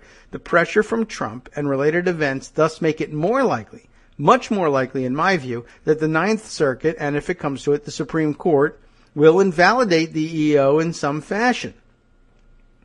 Last night, I tweeted, again, this is Jack, increasingly apparent from the way Trump rolled out EO to his attack on courts that he wants the EO struck down, not just incompetence. Here is what I meant. The clearly foreseeable consequence of the rollout, combined with Trump's tweets, is to weaken the case for the legality of the EO in court. Well, why might Trump want to do that? Assuming that he is acting with knowledge and purpose, an assumption I question below, the only reason I can think of is that Trump is setting the scene to blame judges after an attack that has any conceivable connection to immigration, or even if it doesn't, for that matter. Did the Bowling Green massacre have any? No, of course not, because there was no massacre. But it was, the kernel of truth behind it involved refugees from Iraq. So that was enough for Kellyanne Conway. If Trump loses in court, he credibly will say to the American people that he tried and failed to create tighter immigration controls. This will deflect blame for the attack, and it will also help Trump to enhance his power after the attack. After a bad terrorist attack at home, politicians are always under intense pressure to loosen legal constraints. This was even true for near misses, if that's what they were, I add, such as the failed underwear bomber, which caused the Obama administration to loosen constraints on counterterrorism policies in many ways. Courts feel these pressures, and those pressures will be significantly heightened, and any countervailing tendency to guard against executive overreaction diminished, if courts are widely seen to be responsible for an actual terrorist attack. More broadly, the usual security panic after a bad attack will be enhanced quite a lot in courts and in Congress if before the attack, legal and judicial constraints are seen to block safety. If Trump assumes that there will be a bad terrorist attack on his watch, and I think that's probably a pretty safe assumption, blaming judges now will deflect blame and enhance his power more than usual after the next attack. Many people responded to my tweet last night by saying that I was giving Trump too much credit. He is not that clever, they said. His tweets are an angry, impulsive reaction, not part of a plan. Perhaps these criticisms are right. I don't know. But if they are right, then the White House has a different problem, among others, an ineffectual or incompetent White House counsel. One person who must bear responsibility for the awful rollout of the EO is White House counsel Donald McGahn. The White House counsel is charged with, among other things, ensuring proper interagency coordination on important legal policies and with protecting the president from legal fallout. McGahn should have anticipated and corrected in advance the many foreseeable problems with the manner in which the EO was rolled out. And he should have advised the president after his first anti-Robart tweet and after the other more aggressive ones, that the tweets were hurting the president's legal cause. If McGahn did not do these things, he is incompetent, and perhaps we can attribute impulsive incompetence to the president. But if McGahn did do these things, if he tried to put the brakes on the EO, and if he warned his client about the adverse impact of his tweets, then he has shockingly little influence with the president and within the White House, i.e., he is ineffectual. And if McGahn is ineffectual as opposed to just incompetent, if he did, in other words, warn the president about the impact of his tweets and was ignored, then that lends credence to the suspicion that Trump knows the consequences of his action and wants to lose in court, with the most plausible explanation being that he is planning for after the next attack. Well, maybe. I don't know. I agree with everything right up until the conclusion there. I would say this. If McGahn is ineffectual and as opposed to just incompetent, if he did, in other words, warn the president about the impact of his tweets and was ignored, I don't know. That's one of two things. One, it could, of course, lend credence to the suspicion that Trump knows the consequence of his actions and wants to lose in court. Or it could, I think, instead lend credence to the suspicion that Trump may not necessarily know, but certainly doesn't care about the consequences of his actions, but that perhaps, say, an axis like Bannon and Miller, the Steves, too many Steves at the White House, that's the problem. If the Stevens know that his impulsive tweeting weakens their case, they may know that. They may say, let's lose, and then afterwards blame the judges for any attack. And their strategy may simply be to encourage Trump to just be himself. I'm not allowing you to continue tweeting or encourage you to continue tweeting. I mean, and they may be tweaking him too. For all I know, these tweet storms come from Bannon or Miller getting in touch with him or getting in front of him and saying, you really ought to speak up on these things, and you know how to do that. Twitter. I think they may be provoking him into those things or showing him what they need to show him. I mean, they've got a whole media crew at their disposal too, right? I was wondering before why I was reading that 6:09, the Morning Joe crew starts talking about who's calling the shots, but he doesn't tweet about it until 7 in the morning. And I mean, it's not that I don't think he's awake. I think he is. I'm wondering whether he missed the initial discussion of it at 6 o'clock and they just brought him tape. Mr. President, you got to see this. Or who knows whether they even announced that. They may just pipe it into his TV without telling him that they're replaying something from an hour ago. I just want him to see this thing, and that's going to get him tweeting. They may bring it to his attention. They may bring him clips, whatever. But like I said, they have a whole media department at their disposal. They can just clip that. It may still take an hour to get it in there and get it in front of him because he's watching in his bathrobe, and they might not be able to just burst into the residence. But, I think that there's an alternative explanation out there, which is that it's not that Trump knows the consequences of his actions and wants to lose in court, but that Bannon and Miller and others perhaps know the consequences of his actions and want to lose in court. And all they do is say, we've succeeded whenever we let Trump be Trump. So right now you be Trump. Don't you listen to that nasty old White House counsel. We probably won't even tell you what he has to say. If he can speak to you directly, and he ought to be able to, ignore him.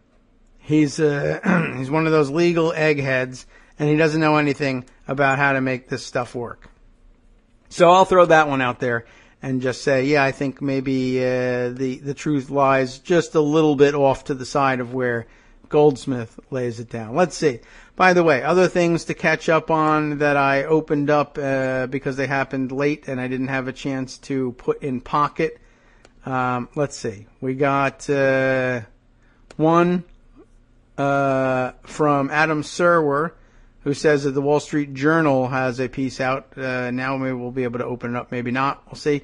Suggesting that Gorsuch, remember him, who's nominated for the Supreme Court, Neil Gorsuch, fabricated his pro bono work, much like Sessions did with his civil rights work. Very interesting thing to throw out there. Let's see. Oh yes. So the clip he's taken a shot of here, representing prison inmates and the poor, that is pro bono work like that, helped give Mr. Gorsuch's deeply conservative resume a personal touch, and the groups were highlighted in news reports about his nomination. But roughly 36 students who participated in the two programs while Mr. Gorsuch was at Harvard Law School from 1988 to 91 said they have no recollection of his involvement. Very interesting. Well worth noting. I don't think it's going to stop things, but it's still well worth keeping in mind. Let's see.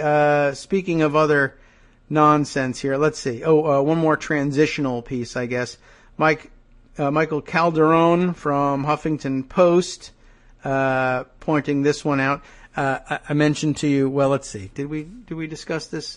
Probably at the end of last week. I don't know whether it happened over the weekend. We got a chance to mention it on the air or not. But CNN, of course, constantly at war with the Trump camp. And as the weekend approached, I believe, I don't know, we probably didn't get the chance to note it on the radio because it happened probably in the afternoon. But I guess Mike Pence was, initially due to do all the Sunday show rounds and was booked for the CNN Sunday programs as well. But then they decided they were at war with CNN, which is fake news, and so, no, you can't have the president, but you can have Kellyanne Conway instead. And there was some question, some speculation as to whether that meant that CNN was being punished. No more access to top administration officials for you, although they did offer Kellyanne Conway, which she still counts, I think, as a top administration official. So I'm not sure if they knew exactly what they were getting into. Anyway, CNN eventually said no thanks. It wasn't just, Calderon says, that they didn't get Pence and they were mad, but given, quote, serious questions about Conway's credibility, they were apparently uninterested in booking her. Yeah, well, a little more Bowling Green massacre fallout. And apparently she's very angry about that. She spent the weekend taking shots at everybody she could, and Chelsea Clinton among them. I guess Chelsea Clinton tweeting by Friday, yeah, don't make up massacres to try and come up with a justification for your stupid executive order. And that gave Conway a Clinton to shoot at, so she started going crazy and spent the whole weekend grousing about, I made one little mistake and people won't let it go. I was like, well, you could let it go too. You made a mistake. You think. That's what you say. I mean, the mistake was you thought we would all let that slide off, let that roll off our backs. You used the word massacre. That's not a mistake. You don't just accidentally say massacre. What would you want a drink with your Big Mac? Yeah, I'll have an ice cold massacre. I mean, Coca-Cola. What? What are you talking about? Anyway, wasn't a mistake, but she was crying about it all weekend, and it's like, if it was a mistake, if you want us to believe that, then shut up already. When are you going to be quiet and just say, I made a mistake, and own it? Anyway, Calderon quoting a New York Times piece here that notes that some, like New York University journalism professor Jay Rosen, with whom you're all familiar, I'm sure, were calling upon the television networks to stop booking Conway at all. And CNN declined to have her on as a guest on Sunday, in part because the Trump administration offered her in lieu of Pence, but also because of what the network told me, our writer at New York Times, who I'm not sure who it was, were serious questions about her credibility. So it's about time. And, of course, if you saw any of the Saturday Night Live stuff, and once again, I forgot to watch it live, and I saw it in clips. They were brutal on Sean Spicer, brilliantly portrayed by Melissa McCarthy, amazingly enough. And she did a fantastic job with it. And if you haven't seen it, you should. And also another Alec Baldwin send-up as well. And I guess Steve Bannon was in the death Grim Reaper mask behind him over his shoulder. And great exchange with the mock exchange with the president of Mexico, right? Calling the president and saying, guy who's going to pay for the wall says what? that was a pretty good one. I enjoyed that a lot. All right. Now back to the trivia. This, since we were talking about the Super Bowl earlier, I just thought this was kind of an interesting thing. Very interesting gossip piece. And I was reminded of it when Greg was saying diplomacy is sometimes about lying. This a piece from where? One of the gossip columns of, I think, is this, who does this? This is Page 6, but it's just the page6.com. Is that like the New York Post or the New York Daily News or it's one of the, whose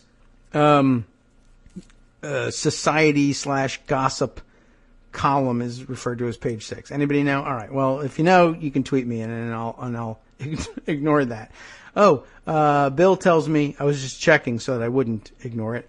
Bill tells me Alec Baldwin is hosting SNL this weekend, so I will definitely be sure to tape that one. There were a lot of really good bits from Saturday Night Live. Even the opening monologue with Kristen Stewart was funny, which again was really all about Trump's fixation on pop culture and, movie stars and Hollywood and everything, that he had tweeted 11 times about her relationship with her then boyfriend, which was bizarre and creepy. I think I'll add to that. Okay. Anyway, the Page 6 piece here was from 2013. Robert Kraft, the owner of the New England Patriots. Many of you know the New England Patriots had some kind of an event yesterday. Kraft, Putin stole bowl ring is the headline here. And we're not talking about the wax ring that goes under a toilet bowl, but it might as well have been. Have any of you ever replaced one? If you haven't, you're not a real American, by the way. That's my next question to the people who are certain that pickup truck involves or confers Americanism. Have you ever replaced your own toilet? Okay. Well, anyway, I don't know. It's actually not that hard. New England Patriots owner Robert Kraft revealed the real story behind a 2005 meeting with Vladimir Putin, during which the Russian president pocketed his Super Bowl ring worth more than $25,000. This is really weird. Kraft, at the time, claimed the diamond-encrusted bauble was a gift, but he now admits Putin stole it, and the White House intervened when he demanded it back. This is a weird setup, right? It was initially claimed that it's a gift and now say it's stolen, as opposed to, I don't know. That seemed awfully odd. Anyway, Kraft explained the incident happened while Sandy Weil, Weill, and other business execs. Who's Sandy Weil? I don't know. One of you will know. And other business execs were in St. Petersburg, Russia, not Florida. I took out the ring and showed it to Putin.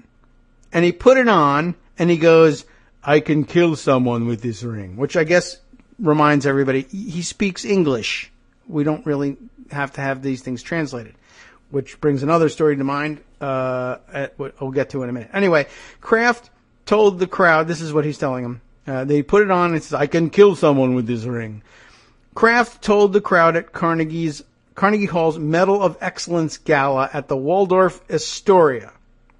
So back in 2013, I guess he's telling this story. I put my hand out, like, give me the ring back. And he puts it in his pocket, and 3 KGB guys got around him, and he walked out. Total gangster move. Here, you want to see this ring? Check this out. Oh, yeah, I could kill someone with this ring. Okay, cool. That's fine. Thanks. Can I have the ring back? It's a nice gift. Goodbye. Zoom. He doesn't even say that, but total gangster move. This is mine now. What are you going to do? Grab me by the arm and spin me around? I'll kill you. I mean, what would you do? Kraft released a statement at the time. President Putin, a great and knowledgeable sports fan, was clearly taken with its uniqueness. I decided to give him the ring as a symbol of the respect and admiration that I have for the Russian people and his leadership. And even on this end, total gangster move. Oh yeah, I give it to you as a token of respect. May your first child be a masculine child. But Kraft really wanted the 4.94 carat bauble back. Yes, I could imagine he would. He said Thursday, admitting that he'd gotten a call from the George W. Bush-run White House. Here's where the diplomacy comes in. The George W. Bush White House saying it would really be in the best interest of U.S.-Soviet relations, which is amazing because this is 2005, U.S.-Soviet relations if you meant to give the ring as a present. And they note here parenthetically, in fact, the Soviet Union had collapsed 14 years earlier, but that's not the point when you're talking about a former KGB killer. But Kraft said, I really didn't want to. I had an emotional tie to the ring. It has my name on it. I don't want to see it on eBay. I wonder what it did happen to it. He probably, well, actually it says here. There was a pause on the other end of the line. This is what he's saying to the White House. I want it back. I don't want to see it on eBay. I want it. It's mine. There was a pause on the other end of the line, and the voice repeated, it would really be in the best interest if you meant to give the ring as a present. The ring is now reportedly kept in the Kremlin library. Also attending the event, were, in case you were interested in it, were Andre Tippett, Vince Wilfork, and Jared Mayo, and Tom Brady, by the way, who told us of Tim Tebow joining the Patriots. This was, again, back in 2013. All right. Well, that's all. The rest of the article it's short, but it's garbage, and you don't need to hear it. Anyway, how do you like that? That's, that doesn't tell us anything new necessarily, except perhaps about the audacity of Vladimir Putin, even as far back as 2005. So, interesting. So, what did it remind me of? Let's see. Let me go back to Pocket. Something I meant to read last week and didn't get to. Oh, yes. Hunter's retelling of this story. Just I'll put it out there on the record. I don't know if we really need to read through the whole thing, but when I was talking about the fact that Putin puts on the ring and says, I can kill someone with this ring. I mean, was that a translation, or does he in fact speak pretty good English? Maybe that was what actually happened here. Anyway, speaking English, and speaking of speaking English, Hunter reflecting on the reports from where? Raw Story, and I'm sure they picked up on it from elsewhere in the media as well. There's no recording of Trump's talk with Putin. They spoke on the phone, as Trump did with many other world leaders end of last week. No recording of Trump's talk with Putin because Trump's team turned off the recorder. Wow. One of the great questions of the Donald Trump quote-unquote presidency has been to what extent members of his campaign team work with the Russian officials or go-betweens in their attempt to get the already unstable, already incompetent, authoritarian-minded bumbler elected to lead the most powerful democracy in the world. We know of multiple campaign staffers who met with Russian officials over the last few years. We know of payments to several of those staffers. We were told by a foreign intelligence investigator that numerous alleged links between Trump's team and Russia, from blackmail to business ties. And we know it's the subject of an active American investigation, maybe. Unless Team Trump scuttled that investigation and the FBI obligingly listened. So, in a presidency that's already being compared to Nixon's on a daily basis, and by people who were there, this is a real humdinger. Ilan Berman, vice president of the Conservative American Foreign Policy Council think tank, reported that the White House turned off its recording equipment during President Donald Trump's call with Russian President Vladimir Putin. While Donald Trump was talking to the world leader known by American intelligence officers to have worked to assist Trump's rise to the presidency, Trump's White House turned off the recorder. This would be why the White House quote-unquote readout of the call consisted of a one-sentence summary of the call's supposed contents. The Kremlin crafted a more detailed version, and so our American understanding of the events will rely entirely on Vladimir Putin's commitment to disclosure and accuracy. From our end, there's nothing. There's no explanation for this. There's no, oops, our secretary's finger slipped and she erased it, or have you seen the price of reel-to-reel tapes these days? Donald Trump isn't made of money. There's nothing. There's simply no recording of what the two talked about, at least on our end. In Donald's call to the one and only world leader, the ever-insulting Trump has never, ever had an unkind word for. If Trump is trying to look like a puppet for the Putin regime, he could not possibly do a better job. And, of course, it's unlikely that he could ever do a better job at anything than he ever does. So that's worth noting, too. All right. Let's see. Other things that we might want to toss into the mix. Again, I'll show you the New York Times article. when we do our roundup with Scott Anderson later on. Lots more. Oh, yes, I'm sorry. It was McClatchy that was reporting about. Oh, no. Is that right? Okay. It was about. I was fooled by the headline. But it was, I think, the New York Times that was talking about them not being able to find the light switches. But the McClatchy headline I thought was interesting, too. This also belongs on your radar. Trump White House is leaving the public in the dark. Get it? That's why I thought it was. Is it growing pains or a plan? What are we talking about? This is important, too. Another fire we have to mind or one day hopefully put out. Anita Kumar is the reporter here. Again, McClatchy's D.C. operation has this for us. Is Donald Trump shutting Americans out of his presidency? Growing issue. The White House comment line is shut down. New signatures aren't being counted on petitions posted on the White House's website. And federal agencies are not allowed to respond to requests. I wouldn't worry too much. I mean, it's bad form, bad optics. Another, where's my optics, people, on this one? The comment line is shut down and they're not counting signatures on the White House petitions. They weren't paying attention to that anyway. But okay. Federal agencies not allowed to respond to requests? Yeah. Americans aren't just failing to get their voices heard. Remember his inaugural address? We're going to stop ignoring you. Now you're going to finally be heard. Well, you're not. Literally, in the literal sense, no, you're not going to be heard. The administration, too, is failing to provide information to them. Transcripts, executive orders, and news releases aren't being posted online. Social media accounts, including Flickr, Pinterest, and Tumblr, are no longer in use. Sending information to the Federal Register, the daily journal of the U.S. government, is delayed. On Friday, a national research watchdog group condemned the administration for removing thousands of documents relevant to the enforcement of the Animal Welfare Act and the Horse Protection Act from the Department of Agriculture's website. The removed documents included reports on fines, official warnings, inspection reports, and annual reports. This is clearly a calculated move to protect from public scrutiny criminal entities who regularly break federal laws endangering human health, said Michael A. Budke, the executive director of Stop Animal Exploitation Now, an Ohio-based nonprofit that monitors U.S. research facilities for animal cruelty. Even at the height of disagreements, this never happened, said Marianne Kottmeyer, 72, a retired federal worker from outside Olympia, Washington, who has called the White House comment line daily since Trump was sworn in with no success. They don't want to hear. There's an embedded tweet here from Alex Howard on Monday. Text of the president's executive order made Friday night the banning travel, the immigration executive order, still not on the White House website. Signed on Friday, still not up by Monday. Was it sent? Was it even sent? He asks, to the Federal Register. No idea.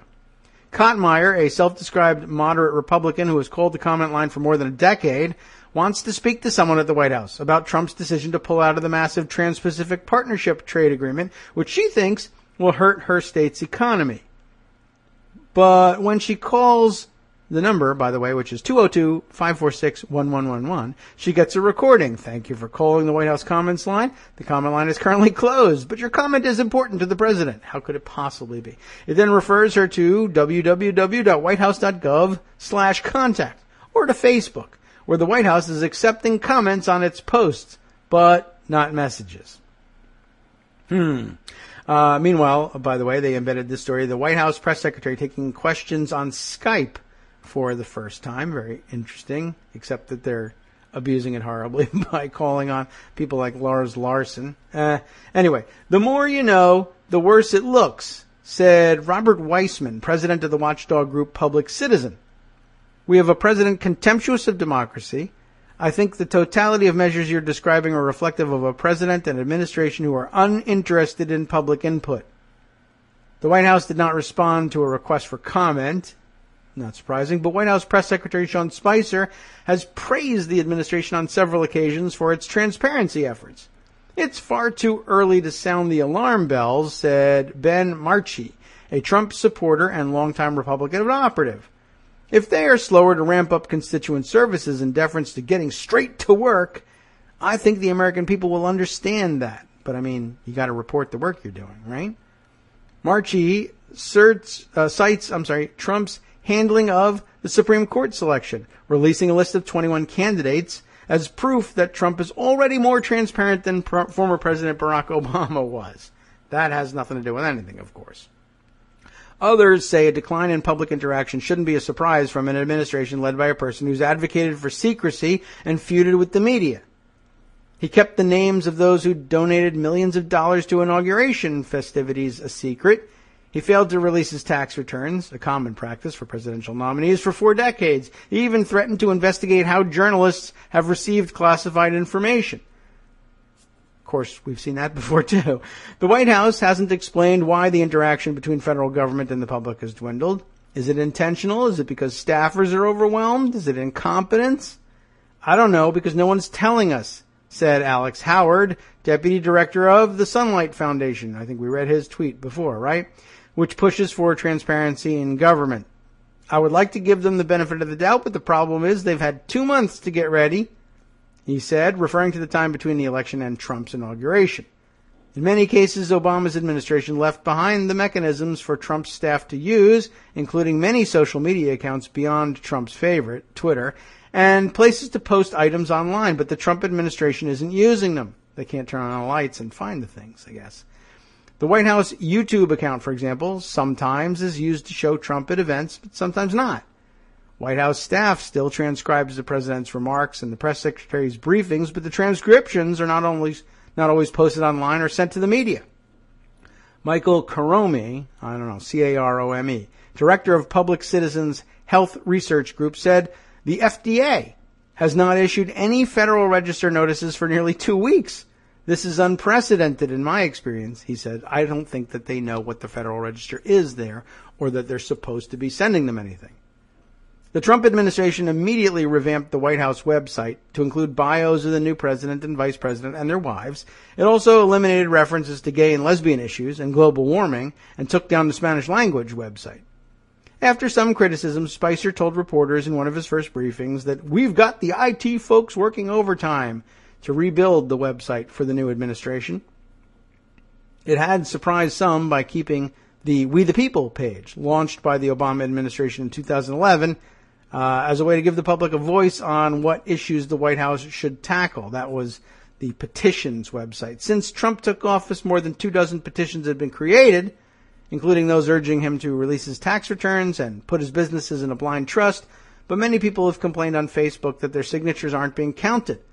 An administration official with knowledge of the situation, but not authorized to speak publicly, said while signatures on petitions are being recorded, the volume of participants may be overtaxing the system. The White House has not said how it intends to respond to what's posted there. Under Obama, a petition that received 100,000 signatures would get an official response within 30 days. Since Trump became president, some agencies have been ordered to halt external communications altogether. According to organizations that monitor these efforts, these include the EPA, ordered to halt news releases and social media posts, the Department of Agriculture, told to send reporters questions to the Secretary's office, there's no secretary of course, and the Department of Health and Human Services, barred from sending some correspondence. Sean Moulton, Open Government Project Manager at the Project on Government Oversight, said bans on communications might violate the Whistleblower Protection Enhancement Act of 2012, which bars agencies from creating policies that restrict employees from reporting waste, fraud, and abuse, especially to Congress or inspectors general. I'm hoping they can get a better handle on it. I remain hopeful that the administration will see the importance of keeping the public and Congress informed, but it remains to be seen. It's still a question mark. Patrice Tomczyk, 46, an activist from Gibsonia, Pennsylvania, who worries about the release of methane that comes from fracking and is a member of the group Moms Clean Air Force, which is monitoring the government's development of methane rules, said she was in regular contact with the EPA during the Obama administration, even meeting with Administrator Gina McCarthy. She said her group would continue to push to get its voice heard at the EPA. I'm extremely sick to my stomach about what's going on. Extremely fearful, Tomczyk said. This is not the America I know. Well, welcome to it nonetheless. It's getting more difficult each day, isn't it? Well, it's also getting more difficult to keep on top of all of the stories which are available to us. As a matter of fact, I must remember to include Rosalind McGregor's latest. Of course, I had a note to myself, which I ended up burying as I shuffled my notes talking to Armando and Greg, but we'll make sure that we get that in there before the freshness date runs out. We've got more from other folks who are regular listeners to the show, including a couple articles that Brian Monroe has pointed us to. Parlio has sent us a few. Time to catch up, but boy, it's like drinking from a fire hose, isn't it? Anyway, time for us to get ready to hand the microphone back over to the guys at the after show. We'll let you know what's going on there and what you're likely to hear on the program next. Let's see. I'm just trying to think if is there anything else that needs to be put on the record here.